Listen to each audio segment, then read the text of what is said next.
Good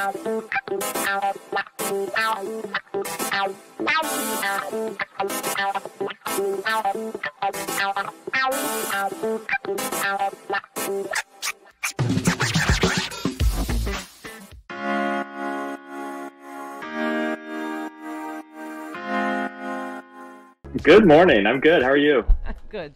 I'm good. Okay, we have a lot to talk about. We have Supreme Court stuff, but can we just start with, so Republicans who do not want a January 6th commission, they don't want to look into it. Now, Louis Gohmert specifically wants to look into the FBI being involved.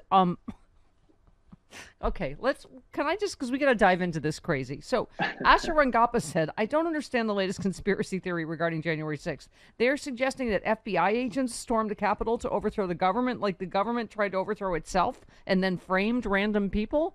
I mean, I don't, where did these come from? These just insane. How many theories is this into January 6th now? It was Antifa. It was Black Lives Matter. They were posing as Trump supporter. Then they were just peaceful. They were Trump supporters, but they were peaceful tourists. Okay, so go ahead. Your thoughts. Look, consistency has never been a hallmark of conspiracy theories, right? You can hold multiple theories that contradict each other at the same time, apparently. You can both believe that these people were all here peacefully protesting the government. They entered the Capitol peacefully, but they were also apparently FBI infiltrators and who I guess were then mistreated, because the other idea is that, these patriots, there was an overreaction by the security forces, and right. These patriots who were just peacefully protesting were mistreated. And I don't know whether they were patriots or FBI infiltrators or Antifa. It depends on which version of it. I mean, it's all nonsense, obviously. Because you had the misfortune to have my same name, Matt Miller. You are family, so I'm going to inflict Louis Gohmert on you. Here is with my worst. There were federal agents that were involved on January 6th.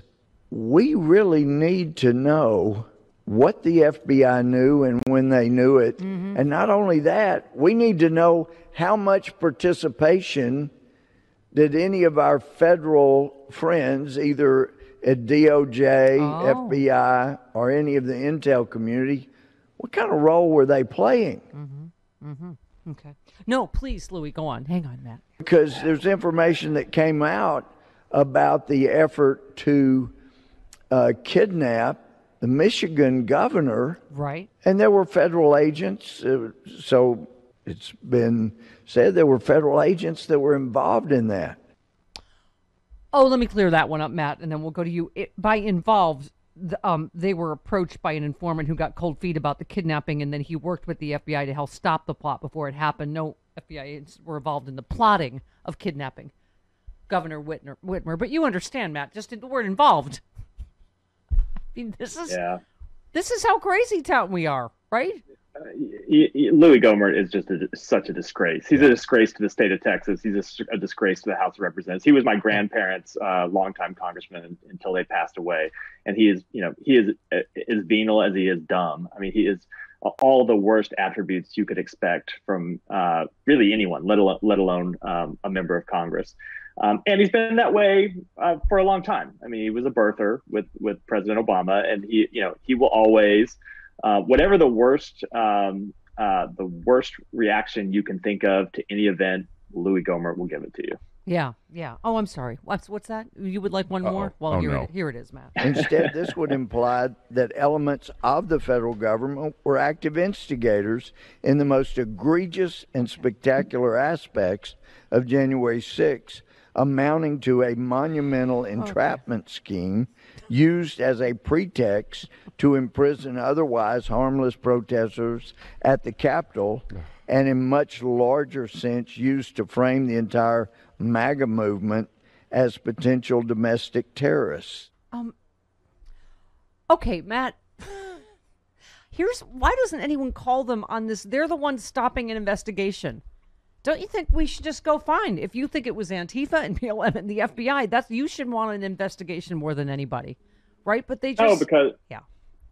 I mean, because they'd run away from that position in a heartbeat. You'd say that, and they'd say, "Oh, not this kind of investigation. We need an investigation run by, I don't know, Special Prosecutor Mike Flynn or something." Yeah. There's no dealing with. There's no actually dealing with crazy, right? Crazy will just get crazier, no matter what you do. So let's talk about Supreme Court for a minute. Two of Trump's appointees, Brett Kavanaugh and Amy Coney Barrett, joined the majority opinion upholding Obamacare. I'm sorry, I just can't repeat that enough this morning. That tickles me. Matt, as I said, this is their third try at the Supreme Court, and 70 times they tried to overturn it in Congress. And as I said earlier, I'm starting to get the feeling they're not, that they may be sore losers. Where do you think they go from here? Do they try again? It's hard to say, because I think there are the rational political minds in the Republican Party, and I don't mean policy minds or anything else, but the ones who rationally can read a poll know that continuing to fight Obamacare is a political loser for them. I mean, it was Trump's lowest moment in the polls when they were throughout everything else, all the nuttiness. His lowest moment in the polls as president was when they were trying to repeal Obamacare. Someone said that yesterday, Matt, is never forget, in the height of a pandemic, Trump tried to take your health care away from you and failed again. But go ahead. Yeah, that's absolutely right. And so I think, this was a stunt cooked up by, Ken Paxton, who, is up there with Louis Gohmert in terms of ethics and ability, the Texas Attorney General. And I don't think, look, if you ask Mitch McConnell whether he wanted another lawsuit to proceed, he'd say no, because it's a political liability for Republicans who are on the ballot. But if you look at the crazy people running in states that elect crazy people, the AGs in Texas and also a lot of the other southern states, it wouldn't surprise me if you get another lawsuit. And I saw a lot of people saying, this is vindication for Amy Coney Barrett, who Democrats falsely attacked as the justice who was going to roll back Obamacare. And look, she didn't. She voted to uphold it. Give me a break.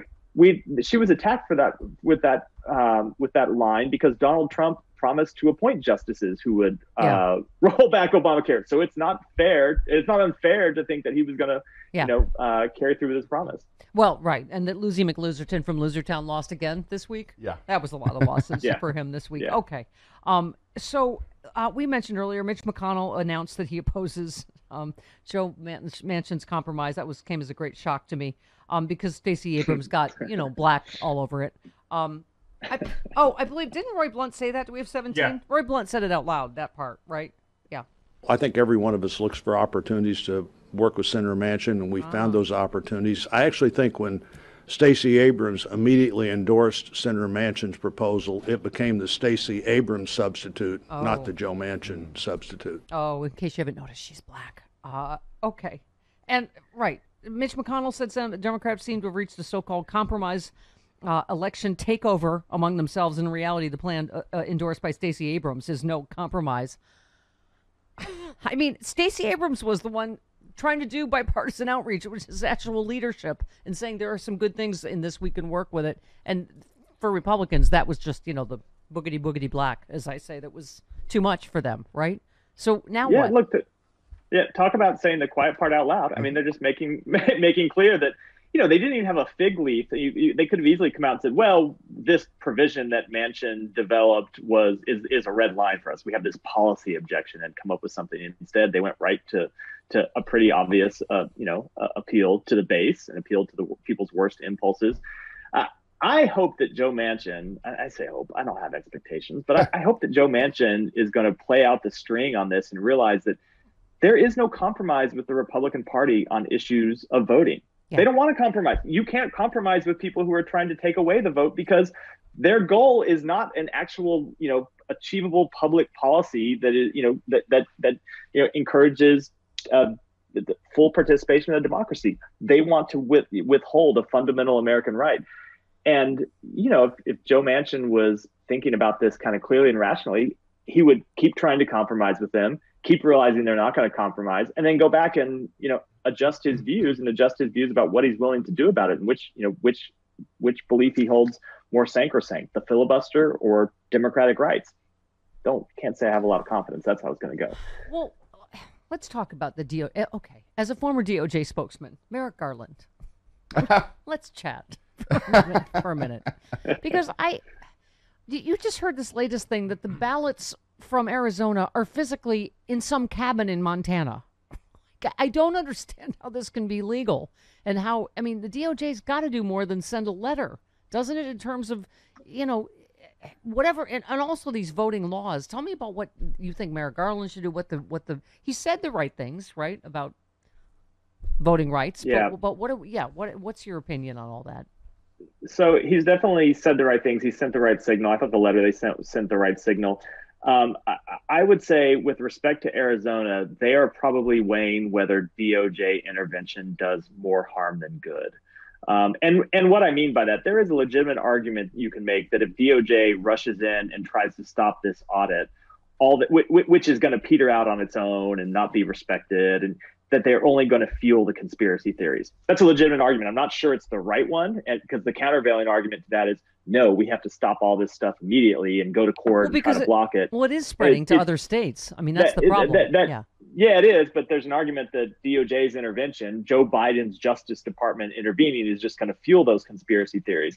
So I think this one it's not an ideological debate happening at the Justice Department. It is probably a very real practical debate, which is, will our intervention be a positive force, or will it do more harm than good? And I don't know the answer to that, to be honest. I think it's a very tough call.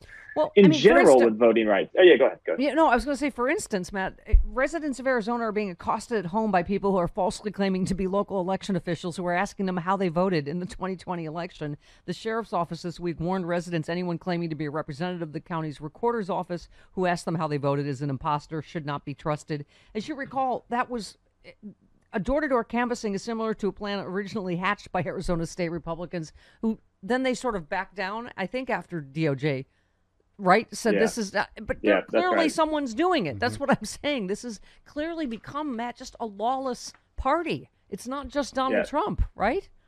Yeah, that's absolutely right. And the challenge DOJ is going to face in all of these voting rights issues of the state is that, unfortunately, the law is so weak because of the Supreme Court. And, I know everyone is a big John Roberts fan because he's the supposed, rational center of the court now compared to some of the, Alito and Thomas and some of the others.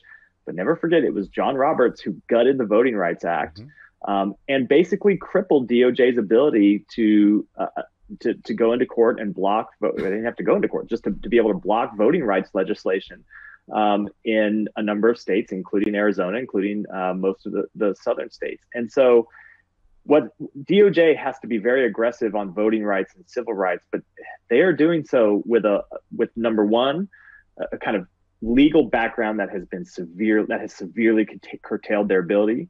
And number two, knowing that challenges they bring are eventually going to go to a Supreme Court that is more hostile to voting rights than it even was when John Roberts rolled back the Voting Rights Act. It is a very kind of... This is why Elie Mystal, among others, says that we need to expand the Supreme Court. It's make up for these make up for these stolen seats, because no matter what we pass on voting rights, they won't uphold it as it's currently.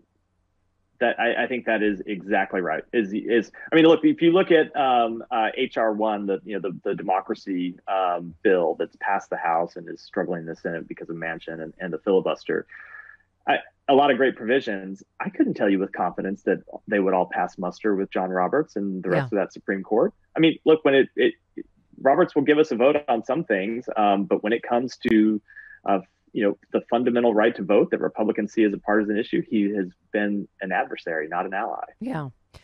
Okay. Let's pretend you're DOJ spokesman right now. Let's see how good you are, Matt Miller.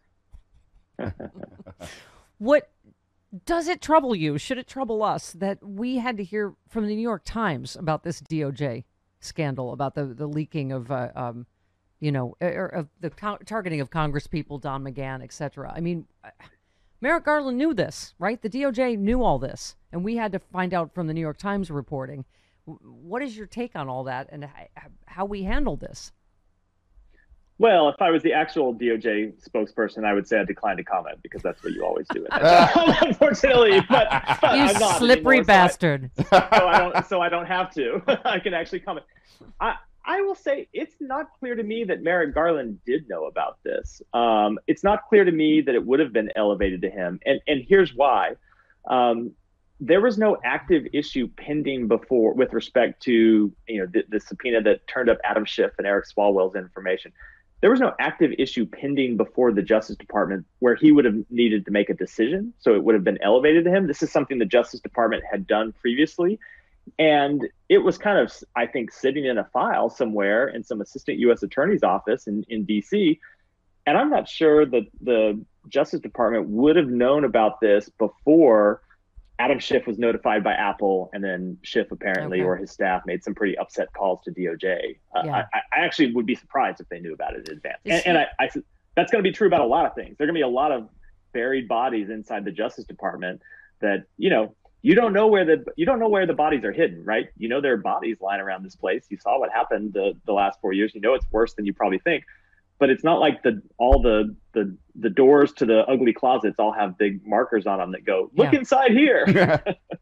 Is Garland going to produce the Barr memo to the House Democrats that just wrote to him? Senate. Oh, Senate. Senate. Sure. I sure hope so. I thought that was a real mistake. I mean, one of the things that can happen at DOJ is there are people, the career people in the building make very strong institutional arguments that you have to hold the line. You have to take this position in court. You cannot release this document because if you give this inch here, it's going to be used against you and it's going to cripple the department and cripple this White House down the road. And they're just flat out wrong a lot of the time. They're taking that position because it's the position they've always taken, and you need the political leadership of the department to say no. And if I were them, I would look at that letter from Senate Democrats as an opportunity to get myself out of the political hole I dug by refusing to turn it over in court. Defend an institution that Donald Trump blew up. I mean, these are and so look, there are some things that you do have to defend because there's such sacrosanct legal principles. You have to defend them. This isn't one of them. The department releases OLC memos on its own volition all the time. And they could easily say, you know what, look, we fought to keep this under wraps, but Congress has asked for it. They have the right to get information from us. We're going to give it to them. And then the case is moot. The whole court case is moot because you've given it to Congress, and so you're not setting any legal precedents. It would be, I think, a very easy way for them to get out of this mess they've created. Yep, let's do it. Matt Miller, everybody, from his tastefully appointed, not a library shoebox. Yeah. But it's beautiful. It's gorgeous. It is. It's lit really well, too. It really is. The previous owner of this house was a sculptor, and it's lit well because there's track lighting, ugly track lighting on the ceiling. So if you saw the ceiling, it'd be pretty ugly, but it does light the room. The gay men here are horrified. All right, thank you, Matt. Thanks, Matt. Track lighting. Oh my God, 52 minutes.